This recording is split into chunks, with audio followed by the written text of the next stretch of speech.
बात की जाती है, इतनी तमीज तो आपको आनी चाहिए। Mind it.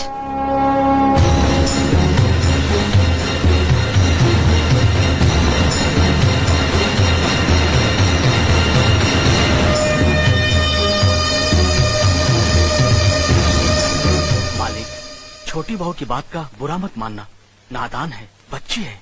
गलती हमारी है मुनीम जी, हमने ऐसी लड़की को काम करने को कहा जिसे काम करने की आदत ही नहीं है। बड़े भैया पानी। नकुल, वो ट्रैक्टर रिपेयर करवा लिया ना? जी करवा दिया।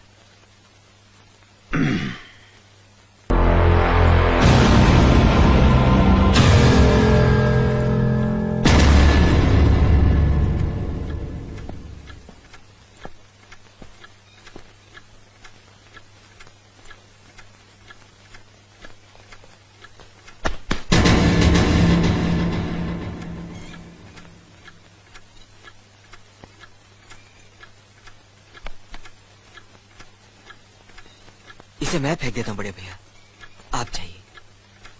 मुनीम जी, जो राम प्रसाद की बेटी की शादी के लिए जेवर देने के लिए कहा था, भिजवा दिया? जी हाँ मालिक। शहर में रहकर यही बदतमीजी और ओछी हरकतें सीखी आपने? अपने से बड़ों का लिहाज करना नहीं आता आपको? किससे कह रहे हो तुम? आपसे कह रहा हूँ। औरत पैदा हुई है तो औरत की तरह रहना सीखे। मीना। नकुल, तुम अंदर जाओ।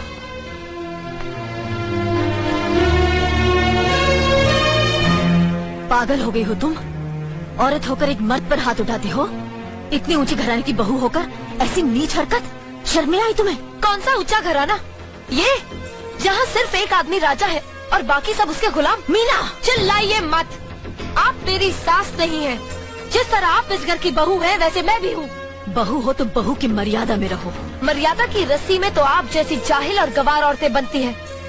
मुझ जैसी पढ़ी लिखी मॉडर्न जमाने की लड़की नहीं। Uneducated idiots. Excuse me, I am not an illiterate. I am a graduate from the University of Allahabad.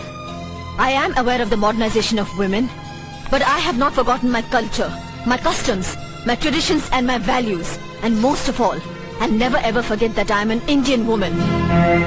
Modern जमाने की औरत भी औरत ही होती है, उसे भी मर्द ही ब्याह कर ले जाता है, मर्द को ब्याह कर वो नहीं ले जाती। जमाने ख्याल और लिबास बदल देते हैं, औरत की शरीर की बनावट नहीं। लोग तुम्हारे ख्याल की लड़कियों को लज्जत का सामान भले ही समझते हो, इज्जत के काबिल कोई नहीं समझता। इज्जत आज भी उन्हीं औरतों की होती है जिनकी आंखों में हया हो, लाज हो, शर्म हो। हम नहीं कहते कि तुम बंदिशों में रहो, लेकिन अपने दायरे की सीमा को मत भूलो। लड़की जब अपने माँ बाप के घर होती है, तब उसके कांधों पर अपने ही घर की इज्जत का बोझ होता है, लेकिन जब वो बहू बनकर ससुराल जाती है, तब उसके कांधों पर एक नहीं 2 परिवारों की इज्जत का बोझ होता है। आज जिस तरह तुमने नकुल को तमाचा मारा, अगर उसी तरह उसका भी हाथ उठ जाता तो तुम्हारी क्या इज्जत रह जाती? कभी सोचा तुमने? क्या बात है मीना?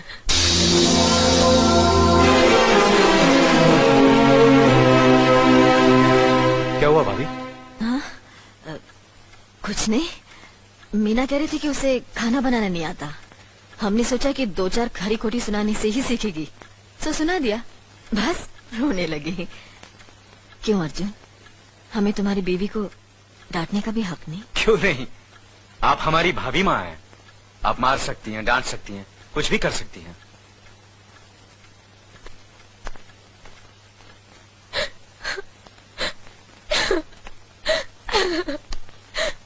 मैंने भूल की जो मैं लोगों के बीच आ गई।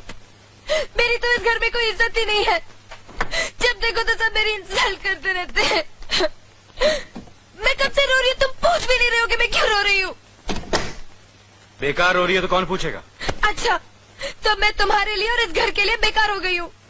अरे बेकार तो तुम हो गए अपने परिवार के बीच में रहकर। मैं कब से बोले जा रही हूँ और तुम हो के सुन ही नहीं रहे हो। इंसान की चीख सुनकर लोग शुभ अशुभ का विचार करते हैं, लेकिन जब मेंढकी को जुकाम होता है, उसकी चीख की कोई परवाह नहीं करता। ये मत भूलो कि जब मेंढकी चिल्लाती है तो आंधी और तूफान आते हैं। आंधी और तूफान आएंगे तो उसका नतीजा तुम्हें ही भुगतना पड़ेगा। तो फिर ठीक है, अब मैं तुम्हारे साथ तब भी रहूंगी जब तुम मेरे साथ मेरे डैडी के घर रहोगे।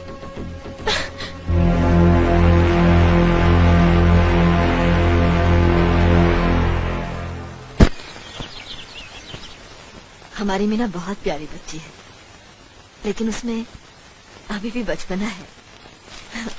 हमारे तौर तरीकों को नहीं जानती है ना, लेकिन आस्ता आस्ता हम उसे सब सिखा देंगे।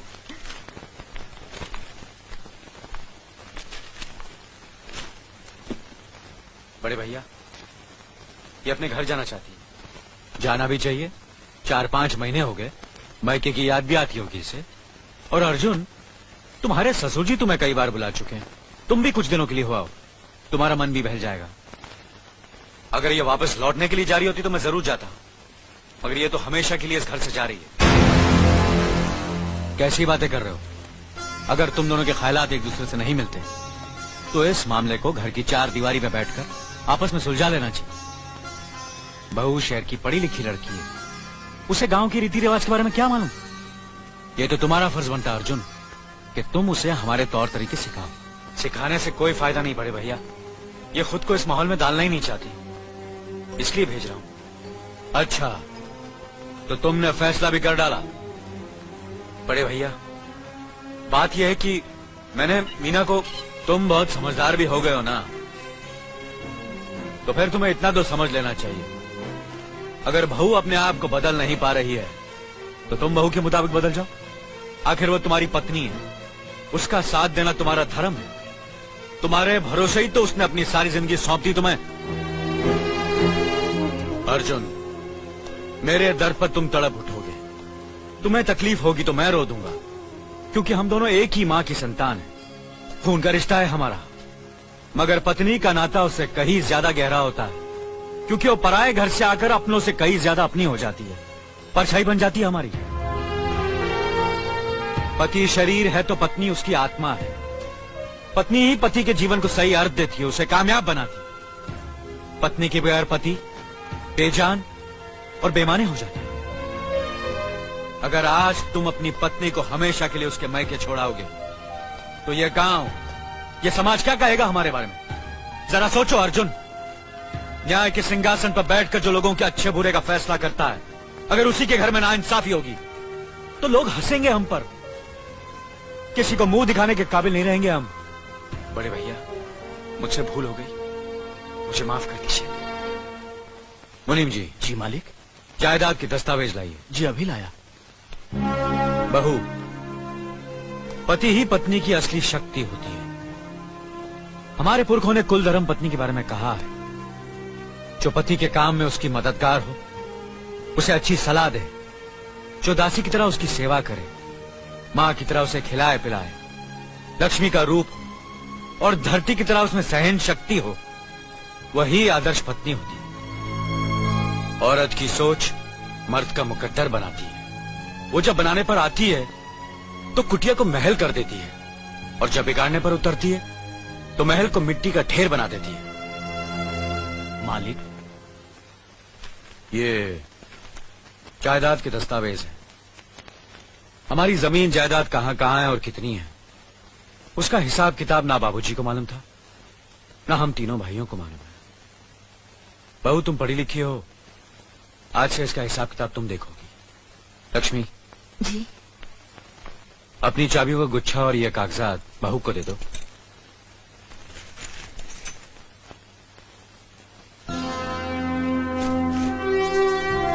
आज से तुम इस घर की मालकिन हो। तुम जहां कहोगी, जिस कागज पर कहोगी, हम तीनों भाई चुपचाप आंख बंद करके दस्तखत कर देंगे। जैसा कहोगी वैसा ही करेंगे। बस एक ही विनती है बहू, हम तीनों भाइयों को अलग करने का ख्याल अपने मन में कभी आने मत देना।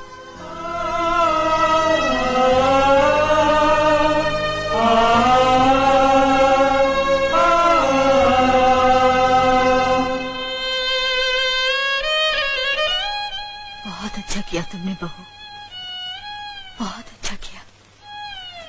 इनकी आंखों में आंसू देखने की हमने सपने में भी उम्मीद नहीं की थी, लेकिन तुमने हमें दिखा दिया। बहुत अच्छा किया तुमने, बहुत अच्छा किया।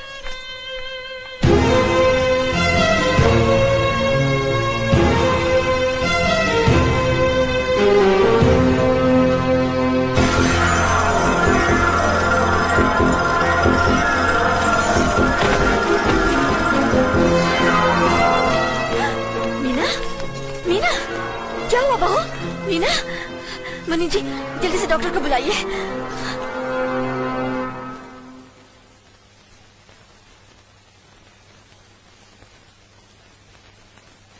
घबराने की कोई बात नहीं, ये माँ बनने वाली है।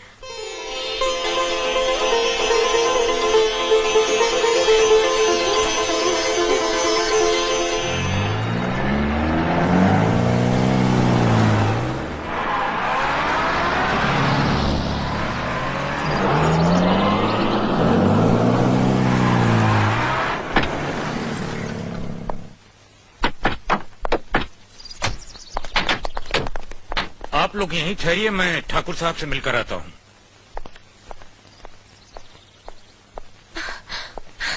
डैडी, डैडी, कैसी हो बेटी? What a pleasant surprise. आने की खबर भी नहीं की।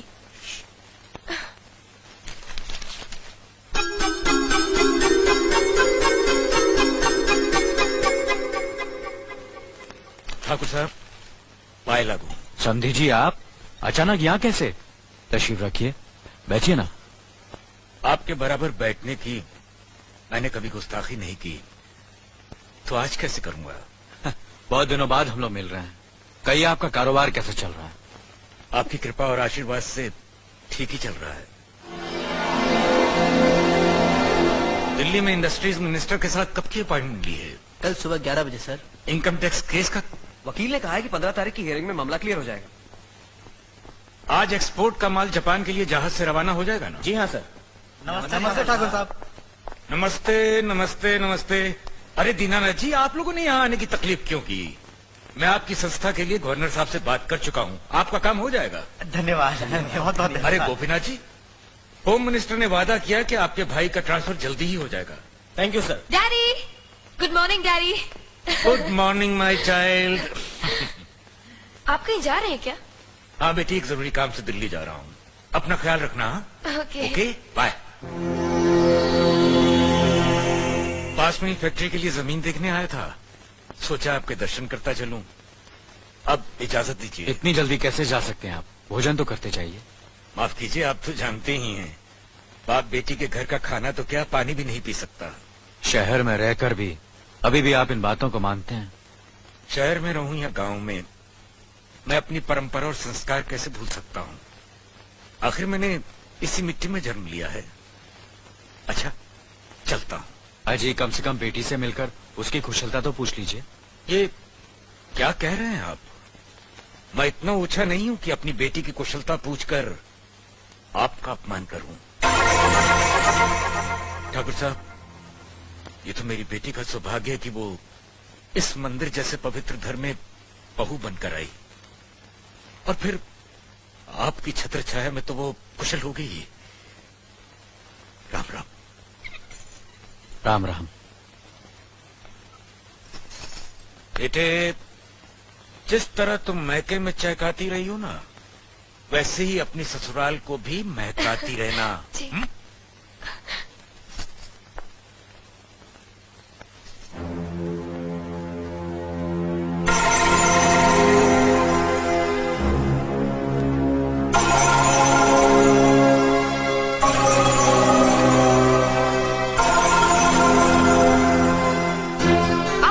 बड़े हैं ना, किससे किस तरह की बात की जाती है, इतनी तमीज तो आपको आनी चाहिए।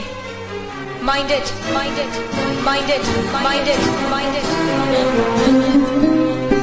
बड़े भैया, मुझे माफ कर दीजिए। क्या हुआ? मुझे माफ कर दीजिए। ये क्या कर रही हो? अपने पापों का प्रायश्चित कर रही हूँ। मैंने आप जैसे देवता का अपमान किया है, आपका दिल दुखा है, मुझे माफ कर दीजिए बड़े भैया, मुझे माफ कर दीजिए, मुझे माफ कर दीजिए। लक्ष्मी, मुझे माफ कर दीजिए बड़े भैया, बड़े भैया मुझे माफ कर दीजिए, मुझ पर तरस खाकर मुझे माफ कर दीजिए बड़े चलो, भैया। तुम ऐसे नहीं बैठना चाहिए, मुझे माफ इससे बच्चे पर असर पड़ेगा बेटे। मैं आपकी भी दोषी हूँ दीदी, आपने जेठानी की जगह माँ बनकर मेरी गलतियों को बर्दाश्त किया, और मैं अब भागन आपकी बेटी न बन सकी। मुझे